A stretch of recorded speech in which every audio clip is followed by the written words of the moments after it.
I am beautiful. I am smart. I am worth it. And I am more than my eating disorder. It took me 6 years, thousands of dollars, and even more tears before I was able to say those words out loud to myself in a mirror every day, ordered by my therapist. Every single day I had to say something that I liked about myself. Every day in therapy I had to put myself in front of my mirror, say something I liked about myself, and then move on with the rest of my day. Sometimes I would spend several minutes in front of the mirror, completely unable to find something that I liked about myself. I don't know at what moment exactly my innocent little diet turned into something more dire, but I do remember being 16 years old, standing on my bathroom scale, looking at the number and realizing that even if by some miracle it managed to reach into the negatives, I would still not be happy with what I saw. Not only on the scale, but also in the mirror and in the way that other people treated me, or the way that I perceived them treating me. This scared me. It scared me to realize that I could lose as much weight as possible and still not be satisfied. It should have scared me into changing my habits, but it didn't. When I was 17 years old, I was on a doctor's gurney. I was wheeled into the operating room for a procedure where a scope would be stuck down my throat to see what kind of damage I'd done to my insides at the age of 17. I died on the table. The anesthetic stopped my heart because it was so weak from the starvation that I had put it through. I was brought back by drugs, and it was a miracle. That should have been my wake-up call, but it wasn't, because eating disorders are stubborn things, and they don't let you go. And after a while, you don't want to let it go because it's been with you for so long. I went to college. It was a totally new atmosphere. And there were wonderful friends, wonderful parties, and at these wonderful parties with the wonderful friends, there was all this delightful food that I had deprived myself of. It was carbolicious, fatalicious, sugarlicious, and I loved it. I indulged in it, and I noticed I was gaining weight. So I started throwing up. I missed class, I missed work, I missed out on relationships, I missed out on friendships because I was so busy sticking my head in the campus toilet, looking around on the inside, sticking my finger down my throat to see if I couldn't get rid of everything I thought was wrong with me.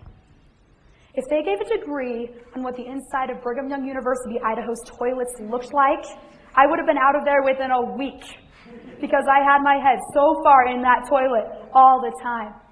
At my worst, I would binge and purge up to 30 times per day. Eventually, I moved here to Provo. New start, new life, but I still couldn't seem to let the eating disorder go.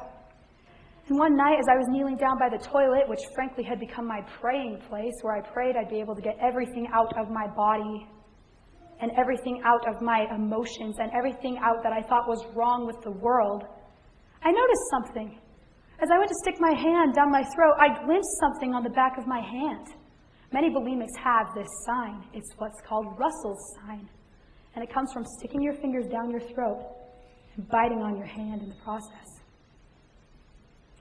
And I looked down at that scar and I realized I know someone else who has a scar exactly like that. Only his was made with a nail. Even though I didn't think I was worth living for, there was somebody that thought that I was worth dying for. And he was nailed to a cross so that I could recover and I could realize my own worth.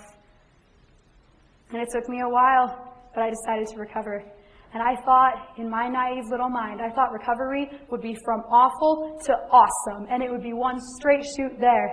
But I'm here to tell you that recovery from eating disorders or any kind of addiction is an awful lot more like a roller coaster ride. You start out, you're very excited, but you're a little anxious. You get on that roller coaster, and there are times when it's so exhilarating and it's so wonderful, and you're so happy to be there. And there are other times when you are scared to death, and you wonder, why on earth did you ever get on this roller coaster? What were you thinking? You thought you could actually beat this? You thought that you could actually make it to the end? You're wrong, but you can't get off because you have been on that roller coaster for far too long, and you have to see what's waiting on the other side. I'm here to tell you today that recovery really is better and the grass is greener on the other side. So why am I telling my story? It's not that remarkable. There are thousands of people that have eating disorders. Well, I'm here to tell you that you don't have to be a victim anymore. It's what I wish I would have figured out a long time ago. You don't have to be a victim to the uneaten pie in the fridge, or to the number on the scale, or to the number on your nutrition label, or the size in your jeans. You don't have to be a victim anymore.